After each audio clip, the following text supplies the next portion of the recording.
देखो बेटा, last time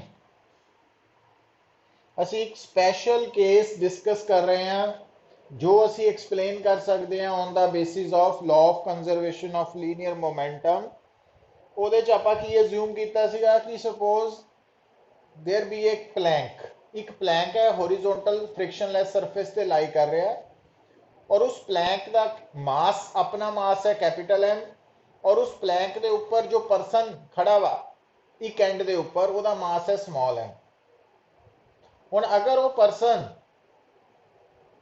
with respect to plank velocity v ਦੇ ਨਾਲ ट्रैवल कर रहा स्मॉल v ਨਾਲ ਤਾਂ ਉਸਨੂੰ एक एंड तो दूसरे एंड पहुंचने ਲਈ जिन्ना टाइम लगेगा वो तो असी capital L by v where capital L की सी बेटा प्लैंक की लेंथ है ना।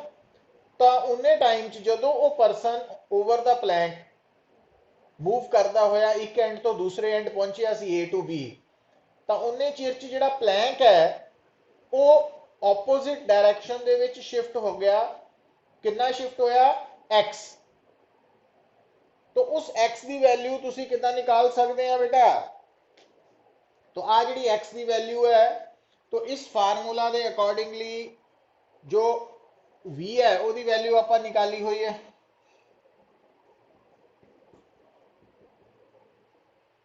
l ओवर v नाल v कैंसल आउट तो x is equal to minus m L by minus sign तो जस्ट ये रिप्रेजेंट कर रहा कि जो परसन है वो अगर प्लैंक के ऊपर अगे नू जा रहा तो प्लैंक पिछे नू मूव करेगा थ्रू एक्स। तो डायरेक्शन नू दस रहा बेटा। अच्छा हुण ये पॉइंट जो है ये साडे लिए इंपॉर्टेंट की है बेटा। देखो हुण ये जिहड़ी प्रॉब्लम है ना ये in terms of plank and person भी आ सकती है। ये in terms of boat and person भी आ सकती है। मतलब प्लैंक की जगह बोट आ जाए और जो हॉरिजॉन्टल फ्रिक्शनलेस सरफेस है उसकी जगह पे वाटर आ जाए है ना पानी आ जाए और वो कहेगा कि पानी और बोट के विच फ्रिक्शन नहीं है ना ये अज्यूम करके चलते हैं। और तीसरा केस ये आ सकता वा कि जो प्लैंक है उसकी जगह पे रेल के ऊपर जो बोगी है वो आ सकती है। तो रेलवे ट्रैक फ्रिक्शनलैस मान के वो एग्जाम्पल दे सकता थानू ये न्यूमेरिकल। अच्छा हुण इहदे विच बेटा जिहड़ा इंपॉर्टेंट पार्ट है वो समझण वाला की है। देखो हुण इस गल नूं मैं न्यूमेरिकल फॉर्म च कन्वर्ट कर रहा मीनस वैल्यूज दे नाल। हुण देखो गल नूं समझो से आ एक बेटा लेक है ये लेक है तो आप पानी शो करता और आ जो रेड कलर का वा ये लेक का किनारा वा बैंक है ना किनारा वा लेक का नदी का किनारा बैंक का मतलब लेक का किनारा। तो ये आ गया लाल रंग का किनारा वा और इस लेक के अंदर बेटा जो थोड़ी बोट है आ बोट है तो इनू आप आ बोट है और इस बोट के अंदर बेटा आ जी बोट है से इस बोट की लेंथ है 2 मीटर या 4 मीटर जो भी है एक। तो आ बोट है आ पानी है आ किनारा वा नदी का या बैंक अपना लेक का किनारा वा और आ जी बोट है इस बोट का मास है सपोज 60 kg बोट का मास है 60 kg। ਇਹਦਾ मतलब इस प्रॉब्लम के अकॉर्डिंगली जो फ्रिक्शनलैस सरफेस है उसकी जगह पे पानी आ गया प्लैंक की जगह पे बोट आ गई। तो कैपिटल एम की वैल्यू बेटा है 60 kg एल की वैल्यू है 4 मीटर।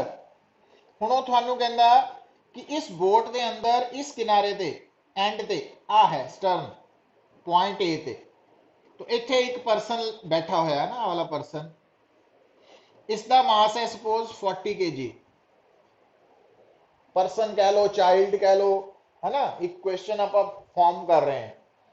तो इस बोट के अंदर बेटा आ पर्सन है, तो आ बोट की लेंथ है आ, और शुरू च स्टार्टिंग च ये जड़ा पर्सन है बेटा, ये पर्सन किनारे तो कितनी दूर है, सपोज 20 मीटर, मतलब जिथे पर्सन है उतों किनारा 20 मीटर है।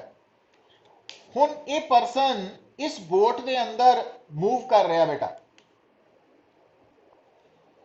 हुन जदों ये पर्सन बोट के अंदर मूव कर रहा और ये पर्सन जदों इस किनारे ते पहुंचेगा बोट के अंदर, एंड कह लो, स्टर्न कह लो, तो जदों इस बोट के अंदर पर्सन एंड ए तो बेटा इस जगह तो इत्थे पहुंचेगा, तो दसो ये किनारे तो कितनी दूर है, किनारे तो कितनी दूर है ना। हुण ये क्वेश्चन पहली नजर च बड़ा आसान लग रहा कि पहला पर्सन जो है डायग्राम च देखो किनारे तो 20 मीटर अवे है और बोट के अंदर ये 4 मीटर अगे नूं गया, तो यह मतलब सानू लगता भी ये किनारे तो 16 मीटर अवे रहेगा। पर हुण इत्थे गलती की हुई है बेटा कि ये बोट दे विद रिस्पेक्ट टू बोट तो अगे नूं 4 मीटर गया, पर आप भुल गए कि जदों ये आदमी ए तो बी एंड वाल जाएगा, तो क्योंकि बोट और पानी दे विच फ्रिक्शन लैस कंडीशन है, तो बोट पिछे नूं आएगी, और बोट कितना पिछे नूं आएगी, थ्रू एक्स, और उस एक्स की वैल्यू मतलब जदों ये पर्सन बोट के अंदर अगे नूं जा रहा, अगर ये बोट फिक्स होंदी फिक्स, फिर इन्हें 4 मीटर जो अगे नूं वधना सी तां ये किनारे तो 16 मीटर रह जाना सी, पर हुण क्योंकि बोट ਇਹਦੇ ਤੁਰਨ ਨਾਲ ਪਿੱਛੇ ਨੂੰ ਆਏਗੀ, ਕਿੰਨਾ ਪਿੱਛੇ ਨੂੰ ਆਏਗੀ ਬੇਟਾ, x, ਤਾਂ ਇਸ x ਦੀ ਵੈਲਿਊ ਤੁਸੀਂ ਇਸ ਕੇਸ ਚ ਨਿਕਾਲ ਸਕਦੇ ਆ ਕਿ ਤੁਹਾਨੂੰ ਸਮਾਲ m ਦਿੱਤਾ ਹੋਇਆ 40, l ਦੀ ਵੈਲਿਊ ਹੈ 4 मीटर, m plus m 100,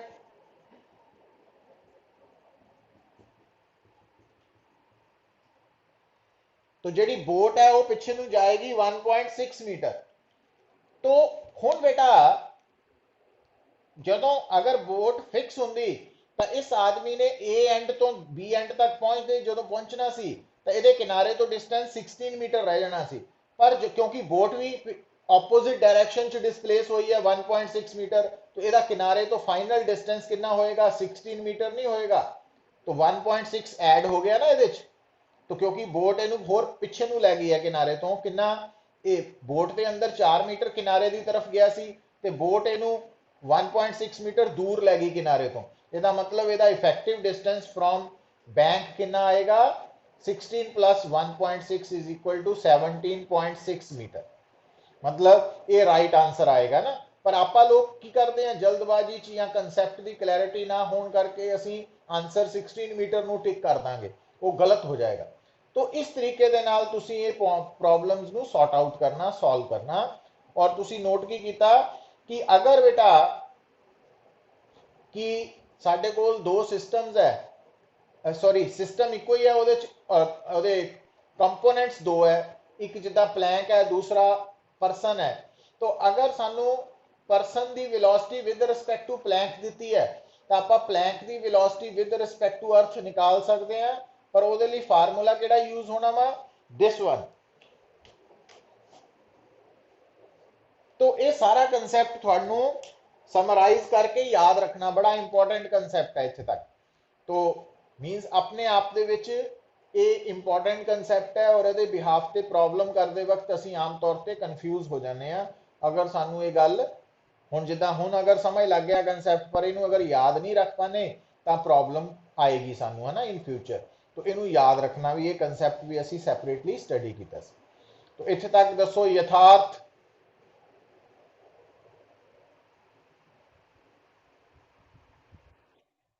लक्ष्य,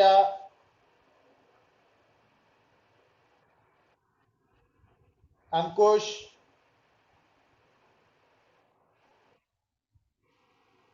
भरत,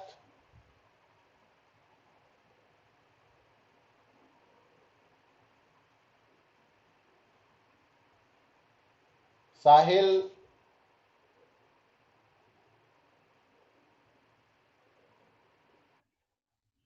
आर्यन,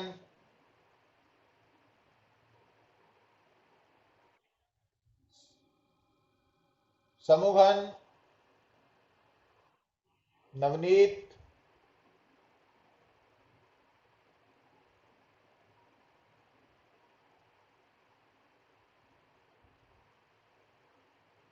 नारायण। ठीक है बेटा।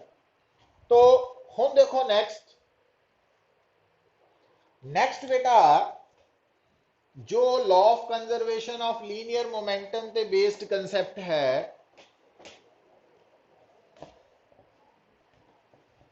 वो है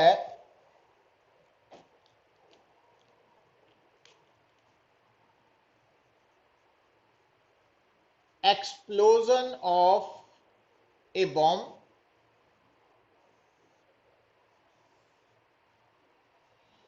हुण थानू मैं कल दसिया सी कि अगर ता explosion of bomb they case च जो बॉम्ब है वो आफ्टर एक्सप्लोजन दो फ्रैगमेंट्स च डिवाइड हो जाता वा, दो टुकड़े हो जाते हैं, तो फिर तो वो बिल्कुल सेम प्रॉब्लम बनेगी जो गन और बुलेट वाली है।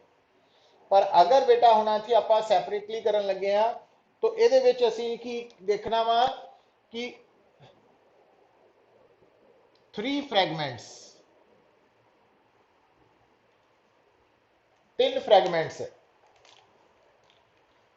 हुण अगर 3 फ्रैगमेंट्स है तो उस प्रॉब्लम नू किद्दां डील करना बेटा। देखो गल सिंपल वे समझो तो let mass of stationary bomb m है और इट इज एट रेस्ट, क्योंकि स्टेशनरी का मतलब रेस्ट ही है, बिफोर एक्सप्लोजन। तो एक्सप्लोजन तो पहला ये स्टेशनरी बॉम्ब है, ਇਹਦਾ मतलब इनिशियल मोमेंटम 0 है क्योंकि सिस्टम रेस्ट पे है।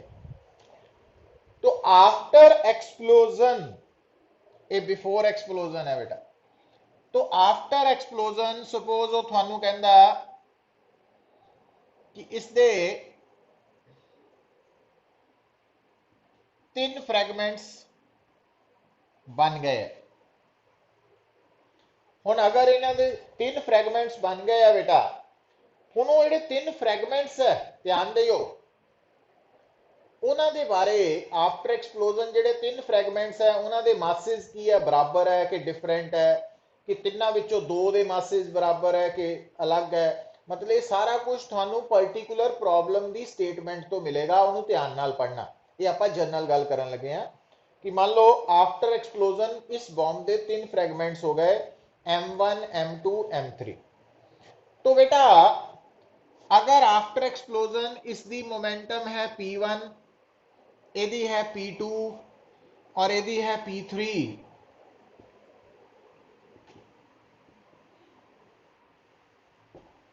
है ना जनरल गल। वो इदा भी कह सकता कि आफ्टर एक्सप्लोजन जो 3 फ्रैगमेंट्स है उन्होंने चो एक फ्रैगमेंट रेस्ट पे है, तो यदा मतलब जेड़ा फ्रैगमेंट रेस्ट पे है वो मोमेंटम 0 हो गई आफ्टर एक्सप्लोजन। मतलब वो पर्टिकुलर एग्जाम्पल तो सानू आंसर मिलेगा, बट ये जनरल आप डिस्कशन करन लगे हैं। हुण अगर बेटा थोड़े सामने 3 फ्रैगमेंट्स है और तीनों फ्रैगमेंट्स दी आपां momentum P1 P2 P3 after explosion मान लई, तो आफ्टर एक्सप्लोजन जो सिस्टम की टोटल मोमेंटम है वो हो गई P1 plus P2 plus P3, क्योंकि ये तीनों फ्रैगमेंट्स मिलके बॉम्ब बना रहे सी, है ना। तो जो सिस्टम है वो इन्हां तिन्नां दा पार्ट मतलब तिन्नां नूं मिला के बनया होया वा बेटा। तो आफ्टर एक्सप्लोजन जो सिस्टम की टोटल मोमेंटम है वो तिन्नां दी मोमेंटम का सम है। हुण बेटा क्योंकि तुहानूं दस्सिया होया कि चाहे फायरिंग ऑफ गन है चाहे एक्सप्लोजन ऑफ बॉम्ब है, कोई एक्सटर्नल फोर्स इन्वॉल्व नहीं ਹੁੰਦੀ। तो एक्सटर्नल फोर्स इन्वॉल्व ना होने करके नेट फोर्स जीरो ਹੁੰਦੀ है, और नेट फोर्स जीरो होने करके बेटा इनिशियल एंड फाइनल मोमेंटम बराबर होएगी। और क्योंकि बिफोर एक्सप्लोजन वो रेस्ट पे है, स्टेशनरी है, तो पी आई अगर जीरो है तो इट मीन्स फाइनल भी जीरो होएगी। मीन्स इन अ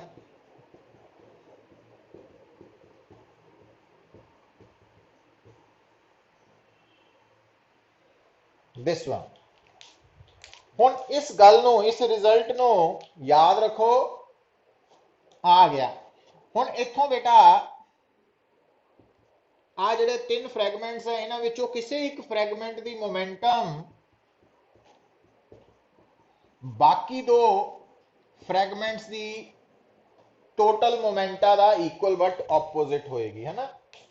क्योंकि P1 vector plus P2 vector plus P3 vector अगर जीरो है तो P3 वैक्टर की वैल्यू ये बराबर लिख सकते हैं, या P2 वैक्टर की value minus P1 plus P3 vector लिख सकते हैं, या P3 अपना P1 की वैल्यू P1 वैक्टर की value minus P2 vector plus P3 भी लिख सकते हैं।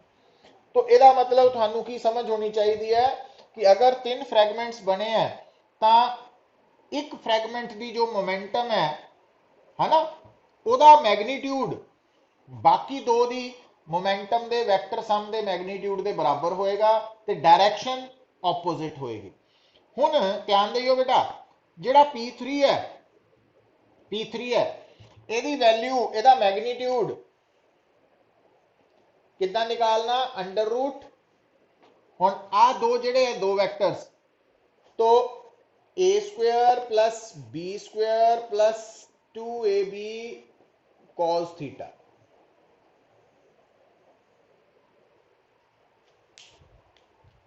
और थानू स्टेटमेंट दे विच थीटा गिवन होएगा, मतलब फर्स्ट P1 का मतलब फर्स्ट फ्रैगमेंट की मोमेंटम, P2 का मतलब सेकंड फ्रैगमेंट की मोमेंटम, P3 का मतलब थर्ड की।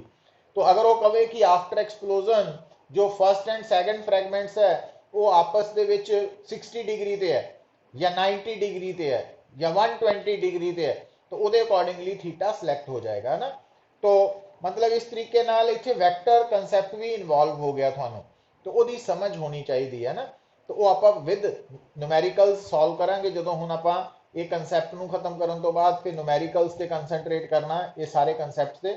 तो उत्थे तुसीं ध्यान देना बेटा, मतलब आपां इनिशियली हाले गल कर रहे हैं कि कंसैप्ट जिद्दां वा कि इहदे विच देखो कि एक्सप्लोजन ऑफ बॉम्ब दे विच पहला तां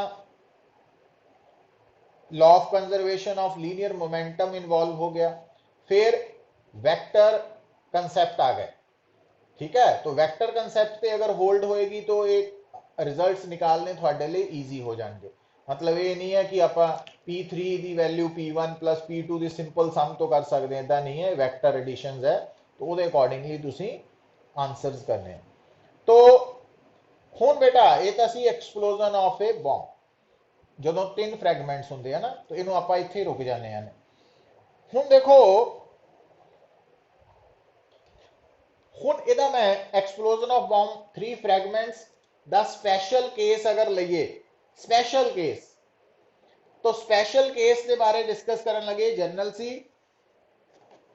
हुण अगर वो थानू कहे देखो बेटा, सपोज आ बॉम्ब है at rest before explosion,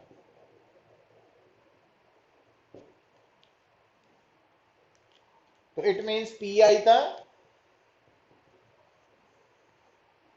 zero ही।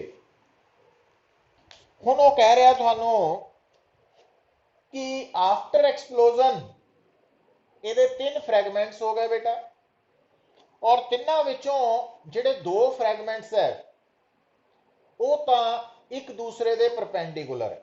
मतलब मैं हुण इहनूं इदां कह देना कि आफ्टर एक्सप्लोजन बॉम्ब जो है वो तीन फ्रैगमेंट्स च डिवाइड हो गया, और तिन्ना विचों पहले और दूसरे फ्रैगमेंट्स जिहड़े है वो perpendicular orthogonal to each other, तो ਇਹਦਾ मतलब ਤੁਸੀਂ डायग्राम कितना ड्रॉ करनी है,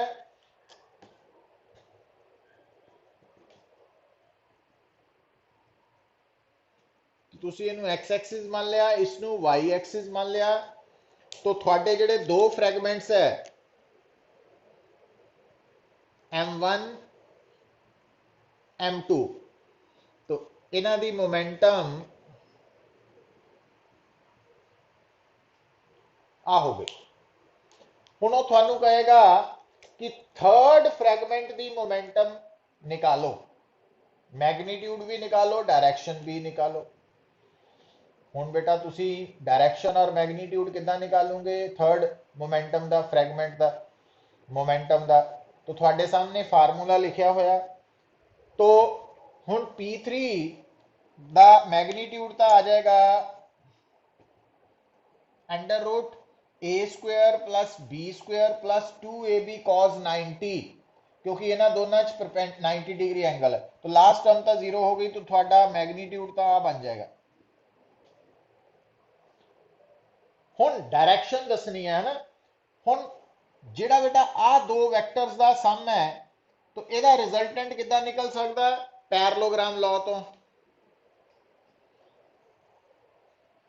तो आ है इस तरफ P1 वेक्टर है, आ P2 वेक्टर है, तो आ वाला P1 P2 का रिजल्टेंट वेक्टर हो गया along the diagonal parallelogram law. तो अगर ये P1 प्लस P2 वेक्टर है, तो इट मीनस जिहड़ा P3 वेक्टर है उसकी डायरेक्शन किधर नूं होएगी, इन्हां दोनों के रिजल्टेंट के ऑपोजिट।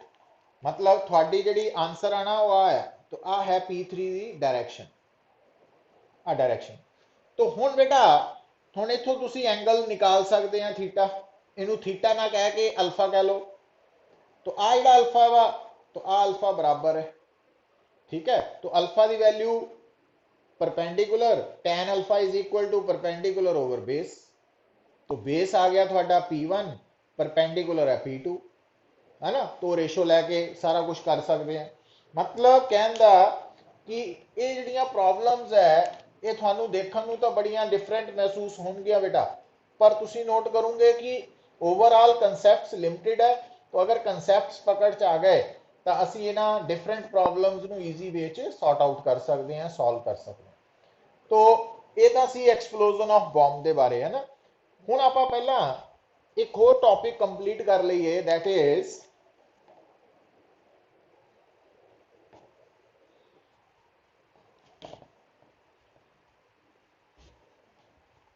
वो है बेटा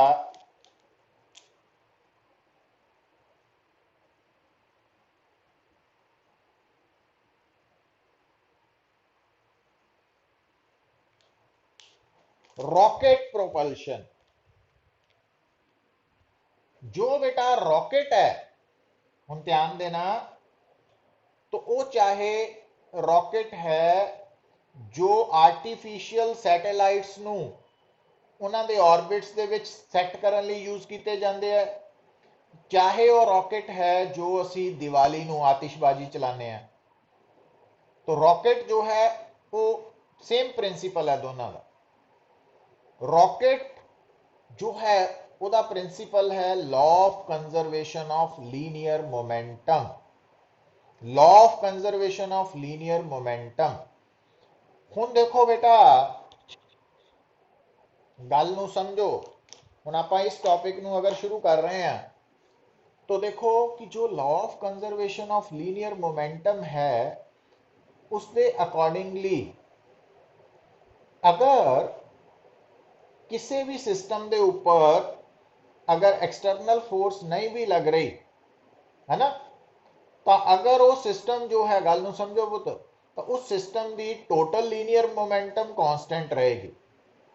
पर अगर वो सिस्टम दो या दो तो ज्यादा कॉन्स्टिट्यूएंट बॉडीज का या पार्टिकल्स तो बनया होया वा, तो हो सकता वा कि वो कॉन्स्टिट्यूएंट पार्टिकल्स या बॉडीज एक दूसरे ते फोर्स लगा रहे हों। ਉਹਦੇ ਨਾਲ ਕੀ होएगा बेटा कि उस सिस्टम की ओवरऑल मोमेंटम कांस्टेंट रहेगी अगर उस सिस्टम पे नेट फोर्स जीरो है। बट इंटरनल फोर्सेस ਜਿਹੜੀਆਂ ਵਾ बेटा वो सिस्टम ਲਈ इंटरनल है, बट ਉਹਦੇ कॉन्स्टिट्यूएंट बॉडीज ਦੇ ਲਈ ਉਹ एक्सटर्नल ਦਾ ਕੰਮ ਕਰਨਗੀਆਂ। और जिस करके ਉਹਦੇ ਕਨਸਟੀਟੂਐਂਟ ਬੋਡੀਜ਼ ਦੀ ਮੋਮੈਂਟਮ ਚੇਂਜ ਹੋ ਸਕਦੀ ਹੈ। ਇਹ ਗੱਲ ਨੂੰ ਭੁੱਲਣਾ ਨਹੀਂ, ਕਿਉਂਕਿ ਆਪਾਂ ਗਨ ਵਾਲਾ ਕੇਸ ਵੀ ਕੀਤਾ ਵਾ ਹੈ ਨਾ, ਗਨ ਬੁਲੇਟ ਵਾਲਾ ਬੰਬ ਵਾਲਾ ਕੇਸ ਵੀ ਕੀਤਾ कि देखो कि जी गन बुलेट सिस्टम है ਉਹਦੀ ओवरऑल मोमेंटम कांस्टेंट रहनी है, बट फायरिंग तो बाद और फायरिंग तो पहला जो गन की मोमेंटम है वो सेम नहीं है। बुलेट की मोमेंटम भी बदल चुकी है। गन प्लस बुलेट सिस्टम की मोमेंटम कांस्टेंट रही है, बट इंडिविजुअली चेंज हो चुकी है। तो इट मीनस ये पॉइंट्स ਨੂੰ दिमाग च रखना बहुत जरूरी है ना, डिफरेंशिएट करना बहुत जरूरी है। दूसरी गल देखो बेटा कि अगर मान लो ਤੁਹਾਨੂੰ उस दिन दसिया सी ਜਦੋਂ फ्रिक्शन का कंसैप्ट ਆਪਾਂ डिस्कस कर रहे सी कि ਆਪਾਂ जो तुरते हैं चलते हैं वॉक करते हैं रनिंग करते हैं तो वो फ्रिक्शन के करके करते, ड्यू टू फ्रिक्शन असी चलते हैं, ड्यू टू फ्रिक्शन असी दौड़ते हैं, है ना। हुण अगर बेटा तुसी एक काफ़ी खुला ओपन मैदान है, एक मैदान है काफ़ी खुला वा, है ना, आप उस मैदान के सेंटर ते पहुंच गए तुर के, और तुर के असी किद्दां पहुंच पाए हैं? फ्रिक्शन के करके। जिद्दां ही आप सेंटर ते पहुंचे बेटा, तो मान लो उसे वक्त फ्रिक्शन गायब हो गई, डिसअपीयर हो गई, खत्म हो गई। तो हुण अगर तुसी उस मैदान तो बाहर आना, हुण तुसी तुर के नहीं आ सकते, दौड़ के नहीं आ सकते। क्यों? क्योंकि तुरन लई दौड़न लई फ्रिक्शन ने मदद करनी है, फ्रिक्शन दे करके तुसी चलना वा, फ्रिक्शन दे करके तुसी दौड़ना वा, है ना। हुण तुसी मैदान दे सेंटर ते खड़े सीगे, रेस्ट ते सी, और तुसी मैदान तो बाहर आना, तुर के भी नहीं आ सकते, दौड़ के भी नहीं आ सकते, है ना। हुण तुसी किद्दां आ सकते हैं बेटा? देखो हुण इत्थे तुहाडी हेल्प कौन करेगा? Third Newton third law of motion भी कह सकते हैं, और ओदी ही इंप्रूव्ड फॉर्म है, जनरल फॉर्म है कि law of conservation of linear momentum. जो law of conservation of linear momentum है ना, ਉਹਦੇ ਬਿਹਾਫ ਤੇ ਤੁਸੀਂ मैदान तो बाहर आ सकते हैं। किस तरह बेटा? ਹੁਣ देखो, ਹੁਣ मान लो ਤੁਸੀਂ मैदान के अंदर सेंटर ते खड़े हैं, और जिस साइड वाल ਤੁਸੀਂ बाहर आना चाहते हैं वो साइड नॉर्थ की तरफ है, वो नॉर्थ की तरफ है, मतलब नॉर्थ वाल ਨੂੰ बाहर आना ਤੁਸੀਂ, तो ਤੁਸੀਂ की करना चाहिए ਤੁਹਾਨੂੰ कि अपना मुंह, ठीक है, ਜਿਹੜਾ ਤੁਹਾਡਾ फेस है ना वो साउथ की तरफ कर लो, क्योंकि आप नॉर्थ की तरफ बाहर आना वा। तुर के आ नहीं सकते, दौड़ के आ नहीं सकते, फ्रिक्शन खत्म हो चुकी है। हुण तुसी अपना मुंह अगर नॉर्थ की तरफ बाहर आना, साउथ की तरफ कर लिया। हुण की करो, हुण तुसी ब्लो करो, फूक मारो साउथ की तरफ। हुण जदों तुहाडे अंदरों की हवा बाहर निकलेगी, फूक मार रहे हैं तुसी, है ना, ब्लो कर रहे हैं, तो एक्चुअली तुसी उस हवा नूं बाहर कढ रहे हैं, तुसी उस हवा के ऊपर फोर्स लगा रहे हैं साउथ की तरफ। तो हुण ये कंसैप्ट देखो, रिकॉयल ऑफ गन वाला हो गया कि अगर बुलेट एक डायरैक्शन च गन चों बाहर निकलेगी तो गन उहदे ऑपोजिट रिकॉयल करेगी। इट मीनस जदों तुसी ब्लो करोगे, फूक मारोगे, किधर नूं मूव करके मारनी है? साउथ की तरफ, क्योंकि नॉर्थ वाल बाहर नूं आना, तो तुसी थोड़ा जिहा नॉर्थ वाल नूं डिसप्लेस होवोगे, तुरोगे नहीं, स्लिप करोगे। समझ गए? दो गल्लां, मोशन थोड़ा फिर दूर आके पिछे आ गए, फिर दोबारा ब्लो करोगे, फिर पिछे नूं आओगे, होर ब्लो करोगे, फिर पिछे नूं आओगे। तो इस तरह नाल तुहानूं काफ़ी एफर्ट्स तो बाद बाहर निकल पाओगे, क्योंकि चल तां पाना नहीं तुसी। तो ये इंपॉर्टेंस है बेटा।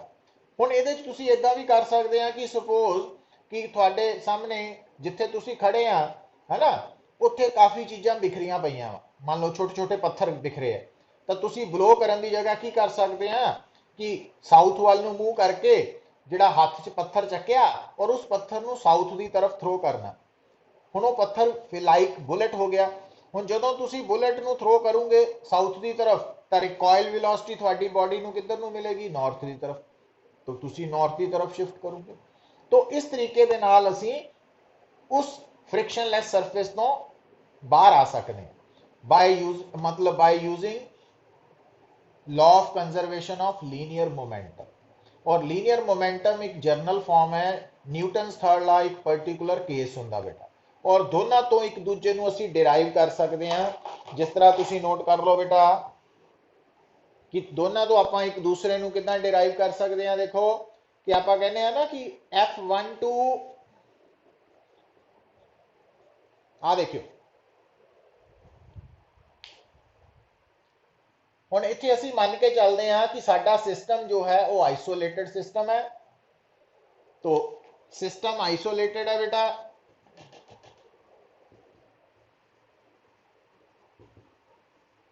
और ਇਹਦੇ अंदर सिर्फ दो ही पार्टिकल्स है या दो ही बॉडीज है।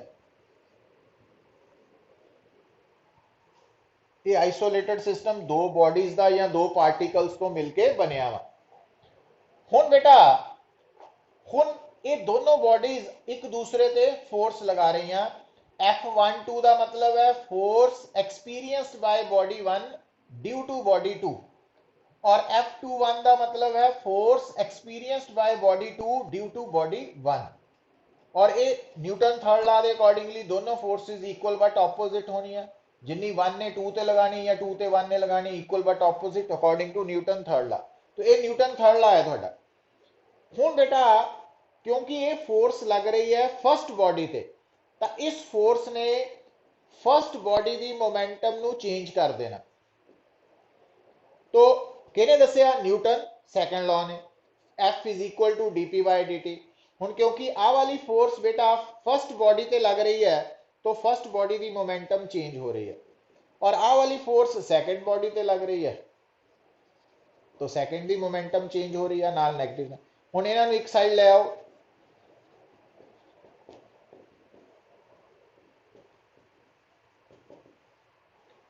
हुन dy dt कॉमन है बेटा,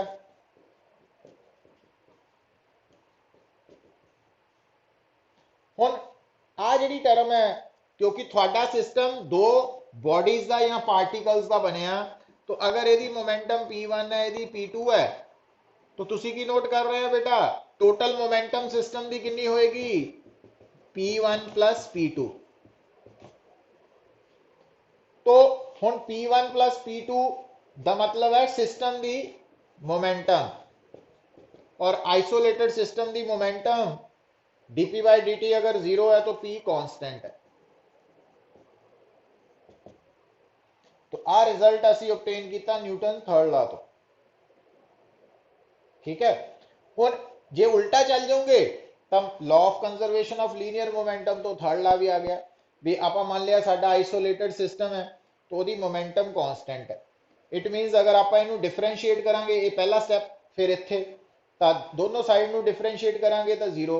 हुण क्योंकि सिस्टम दो पार्टिकल्स का बनया तो p की जगह P1 प्लस P2 लिख लिया, उन्होंने सैपरेट किया, अलग किया, according to Newton second law apply किया। तो मतलब जो तुम इधर नू जा रहे हैं बेटा तो तुम डिराइव कर रहे हैं law of conservation of linear momentum from Newton third law तो। ते जदों तुसी ऊपर नू जा रहे हैं इदा इत्थों शुरू हो गए पहला स्टेप, दूसरा, तीसरा, चौथा, पंजवां, छेवां, तो वो बन जाएगा law of conservation of linear momentum तो आप न्यूटन थर्ड लॉ डिराइव करें। तो इस तरीके दे नाल तुसी डेरिवेशन कर सकते हैं बेटा, है ना। एग्जामिनेशन पॉइंट ऑफ व्यू तो इंपॉर्टेंट पार्ट्स है, तो इनू फॉलो कर लेना। तो इत्थे तक समझ लगी नारायण?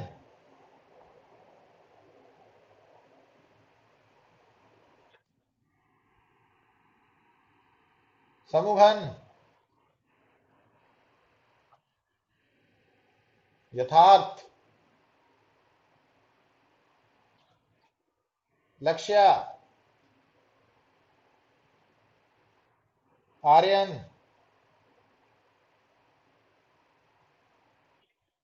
अंकुश,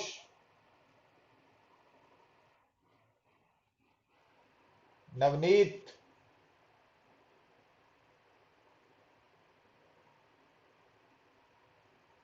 साहिल,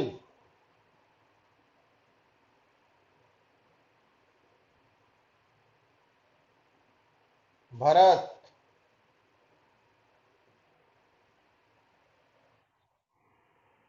क्लियर है?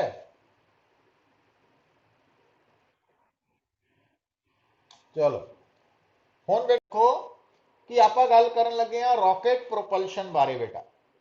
तो जिहड़ा रॉकेट प्रोपल्शन का कंसैप्ट है, तो ਇਹਦੇ ਵਿੱਚ रॉकेट का एक तो हार्डवेयर है ना, आउटर स्ट्रक्चर है, प्लस ਉਹਦੇ कंपोनेंट्स है, प्लस ਉਹਦੇ अंदर फ्यूल है।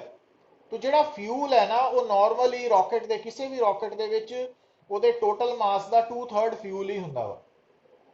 तो ਹੁਣ बेटा ये ਜਿਹੜਾ फ्यूल है ये बर्न आउट होके रॉकेट चो बाहर आंदा वा।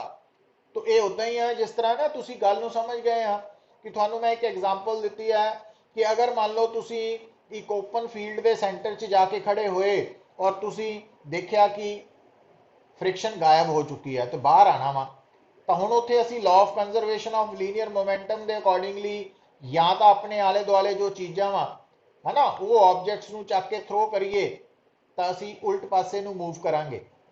तो या फिर दूसरी ऑप्शन है कि जे कुछ भी नहीं है साडे कोल बचिया, तो फिर असीं ब्लो करांगे, मूँह चो हवा बाहर कड्डांगे, फूक मारांगे जिन्हों कहने हैं, ते उहदे करके उल्ट पासे नूं डिस्प्लेस होवांगे। तो वो जिहड़ी फूक तुहाडे मूँह चो निकल रही है, तो वही सेम कंसैप्ट है रॉकेट दे जो है उहदे पर्टिकुलर पार्ट चों गैस जिहड़ी है बाहर निकलती है। वो कित्थों आई है गैस? एक्चुअली रॉकेट का जिहड़ा फ्यूल है वो बर्न आउट होके है ना, बर्न होके गैस बन के बाहर निकल रहा है। तो जिधर नूं गैस बाहर निकलनी है बेटा, रॉकेट ने उस तो ऑपोजिट मूव करना वा। तो ये आपां मैथेमैटिकली भी ये ऑब्जर्व करांगे, स्टडी करांगे। तो रॉकेट प्रोपल्शन जो है it is based on law of conservation of linear momentum. तो रॉकेट प्रोपल्शन जो है बेस्ड है law of conservation of linear momentum बेटा। अच्छा हुण क्योंकि law of conservation of linear momentum च कोई एक्सटर्नल फोर्स की जरूरत नहीं है, इस करके जिहड़ा रॉकेट है ना वो ईवन वैक्यूम च भी ट्रैवल कर सकता है। हुण गल नूं समझो, आपां एक टॉपिक पढ़ चुके हैं ऑलरेडी, दैट इज प्रोजैक्टाइल। दूसरा रॉकेट प्रोपल्शन है, ठीक है। तीसरा आपां पढ़ांगे principles of aeroplane and helicopter. तो तुसी नोट करोगे बेटा जिहड़े हैलीकॉप्टर ते एरोप्लेन है ना, ये वैक्यूम च ट्रैवल नहीं कर सकते। वो क्यों नहीं कर सकते वो आपां डिस्कस करांगे, बर्नौलीज प्रिंसिपल आएगा। तो उन्होंने लिए एयर का होना जरूरी है। बट जो रॉकेट है ना, क्योंकि ਇਹਦਾ प्रिंसिपल है law of conservation of linear momentum, तो ये बेस्ड है law of conservation of linear momentum ते, इस करके वैक्यूम च भी ट्रैवल कर सकता। रॉकेट के लिए एयर का होना, सराउंडिंग मीडियम का होना जरूरी नहीं है, ये याद रखना। तो हुण जिहड़ा प्रोजैक्टाइल है बेटा, तो ਉਹਦੇ ਉੱਪਰ एक्चुअली की ਹੁੰਦਾ, सिर्फ ਇੱਕੋ ही फोर्स लगती है ग्रैविटी, और ਉਹਨੂੰ इनिशियली ਅਸੀਂ थ्रो करते हैं, कुछ वेलोसिटी इंपार्ट करते हैं, उस तो बाद ਉਹਦੇ ਤੇ ਇੱਕੋ ही फोर्स लगती है ग्रैविटी। पर जिहड़ा रॉकेट है ना, रॉकेट के ऊपर रॉकेट प्रोजैक्टाइल नहीं हो सकता। क्यों नहीं हो सकता? क्योंकि रॉकेट चो जिहड़ियां फ्यूल गैस बन के बाहर निकल रहा, ਉਹਦੇ करके रॉकेट के ऊपर ग्रैविटी तो इलावा भी एक्स्ट्रा फोर्स लग रही है। इस करके रॉकेट जो है ਇਹਦਾ मोशन प्रोजैक्टाइल मोशन नहीं है, रॉकेट प्रोजैक्टाइल नहीं है। तो इन्हों डिस्टिंग्विश करके चलना बेटा, आराम दे नाल, कोई काली नहीं, कोई जल्दबाजी नहीं। तो बड़ा थॉरली गल नूं समझो। हुण जदों तुसी रॉकेट की गल कर रहे हैं वे, तो देखो बेटा, तो आ साडा है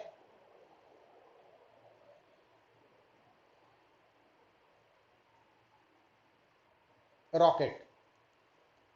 तो ये जिहड़ा रॉकेट है, ਇਹਦਾ टोटल मास इंक्लूडिंग फ्यूल मास, मतलब फ्यूल मास ਨੂੰ भी इन्वॉल्व करके मैं दस रहा कि मान लो एट टाइम जीरो ਜਦੋਂ ਆਪਾਂ इस रॉकेट के मोशन ਨੂੰ मान लो ऑब्जर्व करना शुरू किया, वो टाइम जीरो मान लेने हैं, रेफरेंस जीरो टाइम। उस वक्त इस रॉकेट का मास है एम नॉट। एम नॉट, तो एम नॉट आ गया इनिशियल मास ऑफ रॉकेट। हुण बेटा एट जीरो टाइम रॉकेट के अंदर जिहड़ा फ्यूल है उन्हें बर्निंग स्टार्ट की है, जस्ट की है। तो इग्निशन शुरू हुई है, फ्यूल बर्न होना शुरू होया, ਇਹਦਾ मतलब इस वक्त ਜਿਹੜਾ मास है वो फुल मास है m0। ਹੁਣ ਉਸ ਤੋਂ ਬਾਅਦ ਕੀ ਹੋਏਗਾ, ਜਿੱਦਾਂ ਜਿੱਦਾਂ ਟਾਈਮ ਬੀਤ ਰਿਹਾ, ਜਿਹੜਾ ਉਹ ਫਿਊਲ ਹੈ ਉਹਦਾ ਕੁਝ ਹਿੱਸਾ ਬਰਨ ਹੋ ਕੇ ਗੈਸ ਬਣ ਕੇ ਬਾਹਰ ਨਿਕਲ ਰਿਹਾ। तो ਹੁਣ ਇੱਥੇ ਬੇਟਾ ਆਪਾਂ ਮੰਨ ਲੈਂਦੇ ਆ कि dm बाय dt की है rate of burning of fuel, मतलब एक सेकंड च कितना फ्यूल बर्न आउट हो रहा ना, तो वो है dm by dt। dm by dt का मतलब rate of burning of fuel, या इदा कह सकते हैं तुसी कि dm बाय dt की वैल्यू की दस रही है कि एक सेकंड बाद रॉकेट का मास जो है वो घट जाना, 2 सेकंड बाद होर घट जाना। हुण dm बाय dt पता की रिप्रेजेंट कर रहा है, इनू इदा भी समझो पुत, dm बाय dt है rate of burning of fuel का मतलब भी एक सेकंड दे विच रॉकेट चों जो फ्यूल गैस बन के बाहर निकल रहा उस गैस का मास है, पर केड़ी गैस का मास है जो रॉकेट तो एक सेकंड च बाहर निकलनी है। विद इन 1 सेकंड जो गैस वो फ्यूल दे कन्वर्ट हुई है ना, फ्यूल बर्न होके गैस बनया, और गैस एक सेकंड जिन्नी गैस बाहर निकल रही है रॉकेट चो वो dm बाय dt है, rate of burning of fuel भी कह सकते हैं। और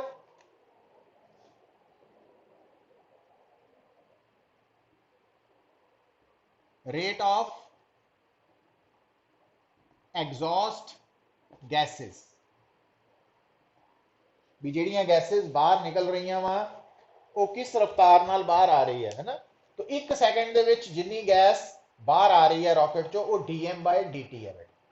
dm by dt rate of burning of fuel या रेट ऑफ एग्जॉस्ट गैसेस है, ये है। अच्छा हुण देखो बई, हुण इस गल नूं इदां भी समझ सकते हैं बेटा, 1 सेकंड नाल भी समझ सकते हैं, इदां भी कह सकते हैं कि with in time dt rocket का कितना मास घट जाएगा dm, मतलब dm की है जिन्नी फ्यूल गैस बन के बाहर निकल गया किन्ने टाइम च, dt टाइम च। जेड़ा देखो dm बाय dt, जो dm बाय dt नूं इकट्ठा देखोगे बेटा वो है चेंज इन मास पर सेकंड, वो एक सेकंड च आने वाली चेंज है। बट जे इकल्ला इकल्ला करके देखोगे सैपरेटली तो dm की है जिन्ना गैस रॉकेट चो बाहर आई है ओदा मास है dm, पर किन्ने टाइम चाहिए, हुण 1 सेकंड नहीं कहना, dt time with in time dt, बहुत थोड़ा टाइम है ना dt, तो dt टाइम रेंज है, तो इस टाइम के दौरान जिन्ना फ्यूल गैस बन के बाहर निकलिया तो वो है dm। तो dm फ्यूल का मास है जो गैस बन के dt टाइम च बाहर निकल गया, तो dm बाय dt नूं इकट्ठा जो देखते हैं वो एक सेकंड च जिन्ना मास चेंज होया उन्होंने इदा भी कह सकते हैं। तो इनू ध्यान रखना, तो ये गल नूं समझो। हुण बेटा देखो हुण आ बड़ा पॉइंट इंपॉर्टेंट है, तो अगर 0 टाइम ते रॉकेट का मास m0 है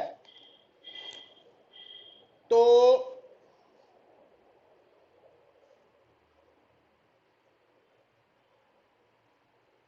एट टाइम t, इथों इत्थे तक आंदे टाइम t हो चुका ना, हुण इहदा मतलब इथों इत्थे तक पहुंचने लई कितना टाइम लग गया, t टाइम। तो आपां की देखिया कि अगर टाइम स्पेंड होया वा, टाइम बीतिया वा सिर्फ dt, तो अगर dt टाइम बीतिया वा बेटा तो उस केस दे विच उस केस च dt टाइम के दौरान रॉकेट का मास कितना चेंज होना, dm चेंज हो जाना। तो dt टाइम के विच कितना मास चेंज होना, dm, तो t टाइम च कितना मास चेंज होएगा, dm by dt into t। तो यदा मतलब 0 टाइम पे अगर रॉकेट का मास m0 है तो आफ्टर टाइम t ओदा मास कितना बदल चुका, इसके बराबर, और ये मास डिक्रीज होया क्योंकि फ्यूल बाहर निकल चुका। तो यदा मतलब रॉकेट का अपना मास कितना रह गया बेटा, m, किसके बराबर, m0 माइनस जिन्ना शुरू च सी और टी टाइम के दौरान कितना मास बदल चुका है, इन्ना मास। तो इनू आप लिख सकते हैं m naught minus d m by d t into.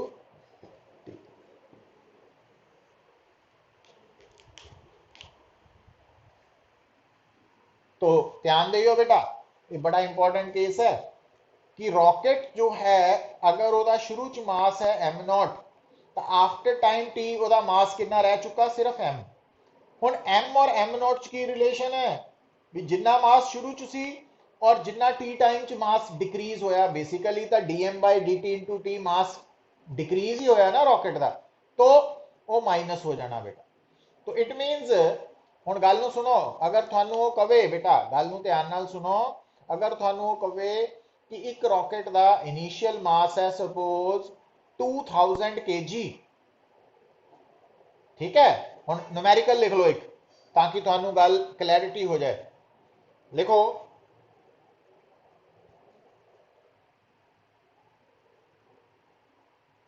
Numerical लिख लो, ए rocket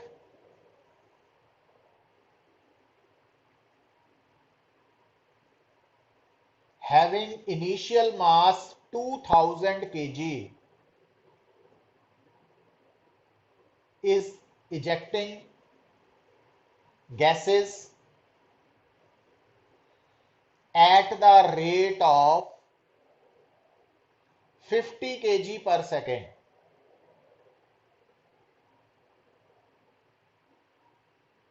50 kg per second. Calculate the mass of rocket after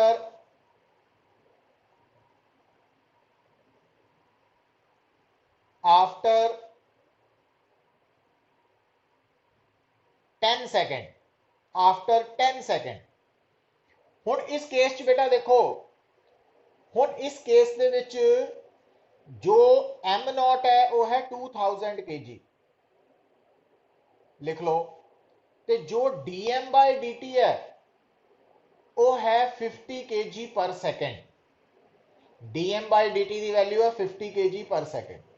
ते जो टाइम है टी वो है 10 सेकेंड। तो एम की वैल्यू निकालनी है, तो m naught minus d m by d t into t. देखो कितना आया आंसर,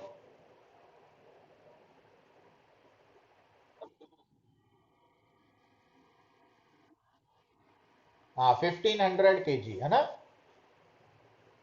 अच्छा हुण नोट करो बेटा, हुण अगर मैं एक 10 सेकेंड की बजाय कहना 8 सेकेंड, फिर कितना आना सी रॉकेट का मास 1600 kg।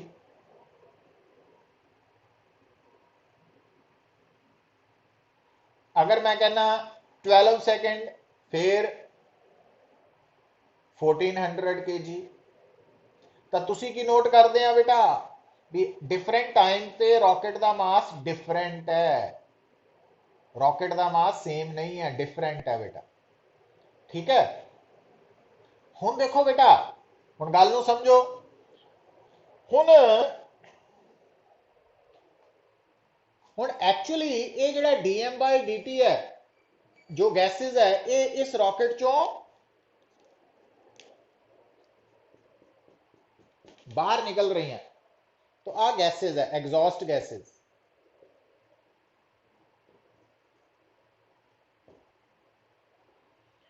हुण बेटा थोड़ा जिहा लॉजिक लगाओ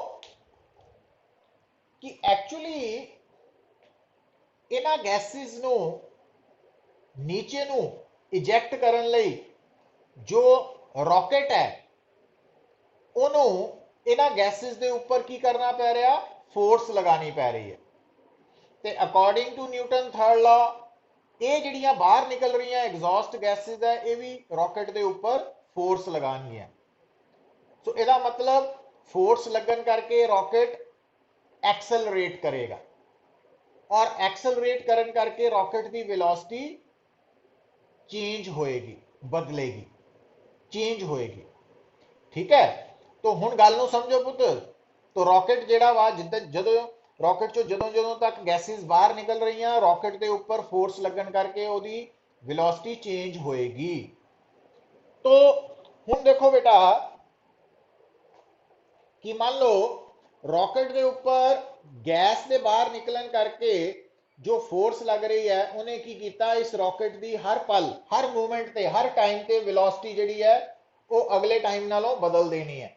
तो मान लो एट टाइम टी गैसेस के बाहर निकलन करके रॉकेट ते जो फोर्स लगी है, रॉकेट की एक्सेलरेशन ने उसकी वेलोसिटी नूं बदल के कितना कर दिता, v कर दिता। तो एट टाइम टी जो रॉकेट है उसका मास m रह गया वा और उसकी वेलोसिटी v हो चुकी है बेटा।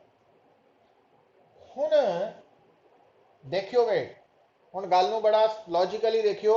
हुण आ स्टैप तुहानूं अगर समझ आ गया कि जो रॉकेट है ना, eight any time t rocket का मास कितना निकाल सकते हैं, उसका initial mass minus rate of burning of fuel into time. तो इस फार्मूला तो तुसी रॉकेट का मास एट एनी टाइम निकाल सकते हैं। अच्छा हुण बेटा अगर ये रॉकेट है एट टाइम टी, तो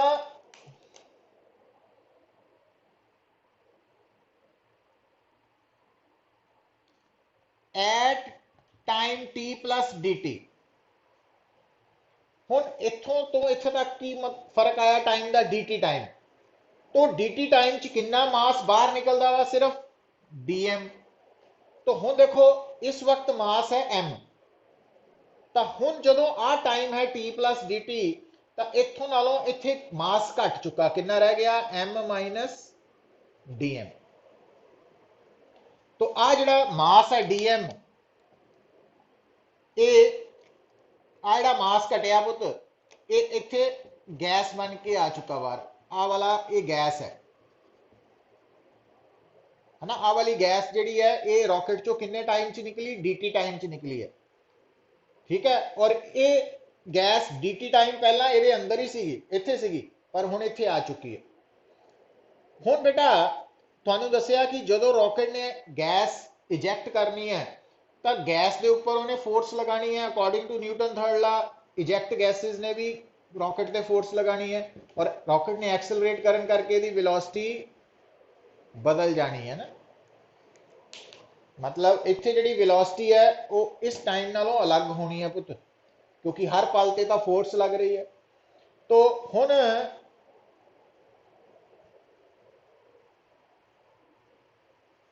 देखो, हुण तुहाडे सामने जो डायग्राम है रॉकेट की, वो तीन अलग अलग टाइम्स लई है, एक शुरू लई, एक एट एनी टाइम टी, और एक उस तो बाद t plus d t time दी। तो हुण at any time t rocket का मास एम है और उसका संबंध एम नॉट नाल रिलेशन तो दस्सिया होया, और एट टाइम टी तो बाद अगर T plus d t time है तो उदों मास एम की जगह कितना रह जाना, एम माइनस डी एम, क्योंकि डी एम मास डी टी टाइम च बाहर निकल जाना। और आ जिहड़ा मैं रॉकेट के थल्ले सर्कल किया, तो ये वो गैसेज है जिहड़ियां डी टी टाइम च रॉकेट चो बाहर आईयां, तो इन्हां दा मास डी एम है, और उस वक्त तक रॉकेट की velocity v plus d v हो जानी है ना इन्हां दे बाहर आने ते। हुण इत्थे एक गल नोट करनी है बेटा, जिथे अज आपां रुकन लगे हां, कि आ जिहड़ियां गैसेज रॉकेट चो बाहर आ रही हैं, तो मान लो इन्हां दी स्पीड की है u, या वेलोसिटी की है, velocity of exhaust gases with respect to rocket. जबकि आ की है, आ है velocity of rocket at time t with respect to earth. तो आ वेलोसिटी है विद रिस्पेक्ट टू अर्थ, और आ है गैसेस दी velocity with respect to rocket.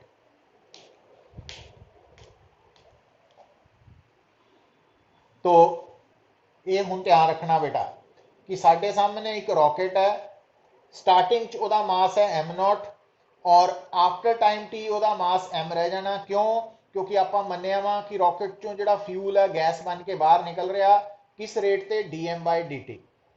तो आफ्टर टाइम टी रॉकेट का मास एम नॉट के नाल कितना रिलेशन च आना, m naught minus d m by d t into t. और after time t plus d t rocket का मास होर घट जाना, कितना डी एम। तो एम की जगह कितना रह जाना, एम माइनस डी एम, और वेलोसिटी थोड़ी बढ़ जानी है। हुण बेटा ध्यान दियो, हुण आ पॉइंट बड़ा जरूरी है थोड़े लिए समझना। देखो बस आ स्टेप है इंपॉर्टेंट। आ जिहड़ियां गैसेस हुण इस वक्त at time t plus d t थानू बाहर नजर आ रही, ये थोड़ी देर पहला इस रॉकेट के अंदर सी।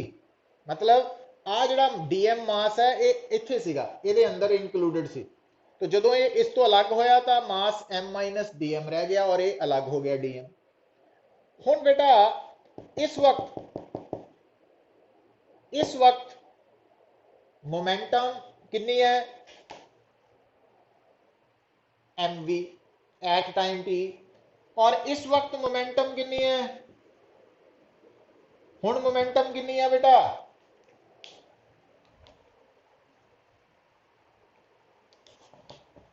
लिख सकते हैं। हुण मोमेंटम है, देखो हुण आ वाले पोर्शन की मोमेंटम है m plus sorry m minus d m into v plus d v plus, तो आ वाला पोर्शन हुण देखो आ पोर्शन और आ पोर्शन मिला के सिस्टम बन रहा, क्योंकि आ वाला पोर्शन थोड़ी देर पहला ये अंदर ही सी, ये अंदर ही सी, ये पार्ट ही सी। ठीक है ना, जितना बॉम्ब है, बॉम्ब एक्सप्लोजन तो बाद दो हिस्से हो गए ओदे।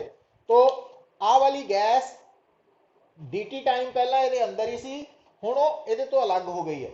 इस करके जिहड़ा सिस्टम है उहदे च आ दोनों गिने जाने हैं ना साडे हुण इस वक्त। तो यदी मोमेंटम कितनी है बेटा, DMU। तो इसका मतलब जिहड़ा सिस्टम है उहदी इनिशियल मोमेंटम है MV, ते फाइनल मोमेंटम हो गई दिस वन। पर क्या ये मैं ठीक लिखिया कि गलत लिखिया नारायण, बोलो ना, गलत लिखिया। क्योंकि तुहानू दसिया जदों तुसी मोमेंटम निकालनी है तो मास इंटू वेलोसिटी मल्टीप्लाई करते वक्त जी वेलोसिटी है ना वह फ्रेम ऑफ रेफरेंस सेम होना चाहिए। हुण देखो जो मैं इनिशियल मोमेंटम निकाल रहा बेटा, मास इंटू वी करना तो वी है with respect to earth, v plus d v v with respect to earth है। पर जो मैं इतने डी एम नू यू नाल कीता तो यू की है velocity of gases with respect to rocket है, इस करके गलत है। तो इतने आप की लिखना, क्योंकि u है velocity of gases with respect to rocket, तो इतने आप यूज करनी है u of velocity of gases with respect to earth, आ यूज करनी है। तो हुण आ जिहड़ा फॉर्म है इनू u और v की टर्म्स कितना लिखांगे बेटा, हम ध्यान दियो। हुण तुहानू समझ आनी चाहिए है रिलेटिव मोशन की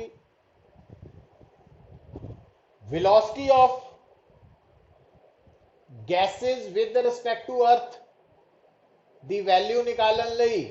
देखो एक लिखो velocity of gases with respect to rocket के बराबर velocity of gases with respect to earth minus velocity of rocket with respect to earth.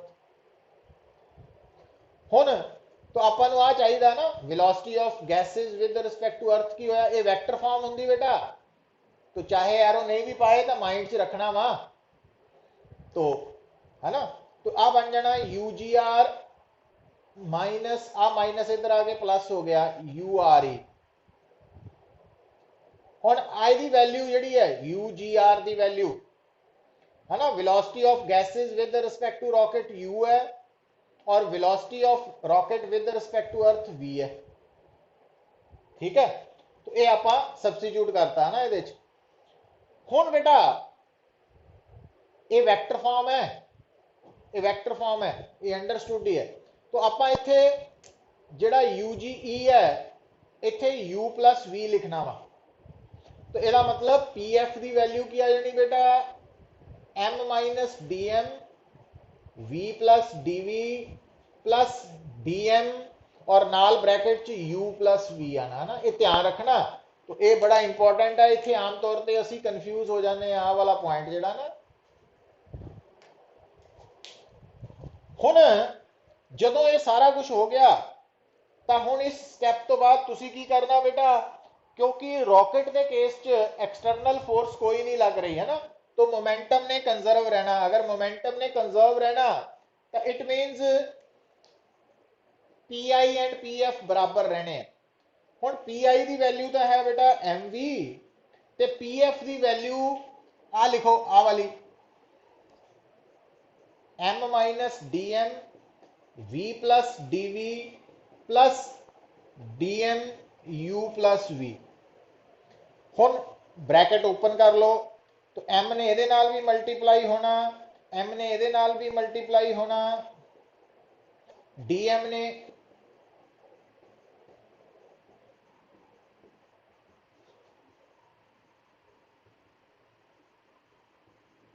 Bracket open कर लो। हुण बेटा इन्हें ये नाल कैंसल आउट हो जाना। हुण आ ध्यान दियो बेटा, आ माइनस डी एम वी है प्लस डी एम वी है, ये भी कैंसल आउट हो जाने। थोड़े कोल एक आ टर्म है, एक आ टर्म है, एक आ है, पर ये तुसी की देख रहे हैं बेटा कि आ जी मैं सर्कल की टर्म है, ये बेसिकली दो वेरी स्मॉल टर्म्स का प्रोडक्ट है। डीएम का मतलब बहुत छोटा मास, डीवी का मतलब बहुत छोटी वेलोसिटी। तो अगर 0.1 0.1 नाल मल्टीप्लाई करो 0.01 होर भी छोटा हो जाता। इस करके जी सर्कल की टर्म है ये इन्नी छोटी है कि इनू असी इग्नोर कर देना। तो साडे कोल की बचना पुत, तो साडे कोल बचना वा, देखो तो साडे कोल की रह गया, आ जीरो हो गई साइड, आ कैंसल हो गए, आ बच गया एम डी वी और आ है प्लस डी एम यू। तो m d v is equal to minus u d m है ना। तो आ रिलेशन आ गया। हुण ये बड़ा इंपॉर्टेंट रिलेशन है, पर इत्थे आपां अज रुक रहे।